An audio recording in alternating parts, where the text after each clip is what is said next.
یہ ابن جوزی رحمۃ اللہ علیہ جیسے محدث نے اس واقعے کو نقل کیا ہے اپنی کتاب البر والصلہ میں۔ ساتھ میں ایک سادات فیملی تھی، وہ خاتون جوانی میں بیوہ ہو گئیں، بچیاں تھیں، تنگ دستی آئی تو انہوں نے سمرقند کی طرف ہجرت فرما لی۔ وہاں پہنچی، پوچھا کوئی یہاں سردار، کوئی سخی؟ لوگوں نے بتایا کہ ایک تو یہاں مسلمان بڑا سردار ہے اور ایک یہاں آگ کا پجاری مالدار ہے۔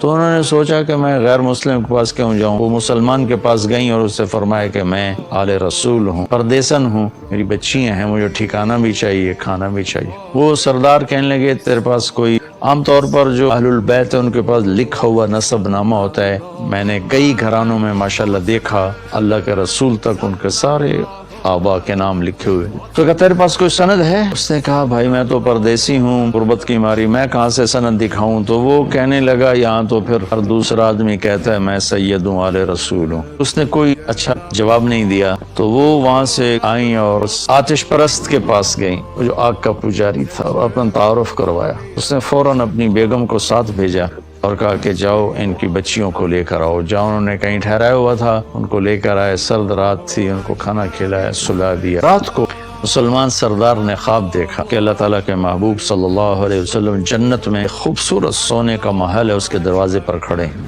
یہ عرض کرتا ہے یا رسول اللہ یہ محل کس کا ہے؟ تو آپ نے فرمایا یہ ایک مسلمان کا ہے۔ تو وہ کہنے لگے یا رسول اللہ مسلمان تو میں بھی ہوں۔ تو آپ نے فرمایا اپنے اسلام پر کوئی دلیل پیش کر، کوئی ثبوت پیش کر۔ تو وہ کانپ گئے۔ پھر اللہ کے نبی نے بہت غصے سے فرمایا کہ میرے گھر کی بچی تیرے دروازے پر چل کر آئی اور تو نے اس سے ثبوت مانگے کہ مجھے ثبوت دے، تو اہل بیت میں سے ہے، میری نظروں سے دور ہو جا۔ ان کی آنکھ کھلی تو ان کی چیخ و پکار، وہ ننگے سر ننگے باہر نکل کے شور مچایا کہ وہ جو پردیسن خاتون تھی کہاں گئی؟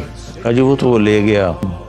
بھاگے اور جا کے اس کے دوڑ دروازہ توڑا۔ وہ گھبرا کے باہر نکلا تو دیکھا تو رئیس کا کیا ہوا؟ ہاں بھائی وہ تیرے پاس خاتون آئی ہیں بچیوں سمیت، مجھے دے دو، وہ میرے مہمان ہیں۔ تو اس نے کہا حضور وہ میرے مہمان ہیں، آپ کے نہیں، میں آپ کو نہیں دے سکتا۔ وہ کہنے لگا مجھ سے 300 دینار لے لو۔ 300 دینار کوئی آج کا 60-70 لاکھ روپیہ بنتا ہے، اور وہ خاتون بچیوں سمیت میرے مہمان بنا۔ تو وہ رونے لگا، کہا کہ میرے بھائی بن دیکھے کا سودا کیا تھا، اب تو دیکھ چکا ہوں۔ میں نے بھی خواب دیکھا، جنت کے دروازے پر اللہ کے نبی کھڑے ہوئے تھے، تجھے ڈانٹ پڑ رہی تھی، تجھے کہا جا رہا تھا دور ہو جا۔ اس کے بعد اللہ کے نبی میری طرف متوجہ ہوئے اور فرمایا تو نے میری بیٹی کو ٹھکانہ دیا، چل تو میرا سارا گھر سب بخشے گئے، ان کے لیے جنت کا اللہ نے فیصلہ کر دیا۔ کہ میری آنکھ کھلی ہے، میں ایمان لا چکا ہوں، میرا سارا گھر کلمہ پڑھ چکا ہے، ہم وہ دولت آپ کو کبھی واپس نہیں کریں گے۔ یہ اہل البیت ہیں۔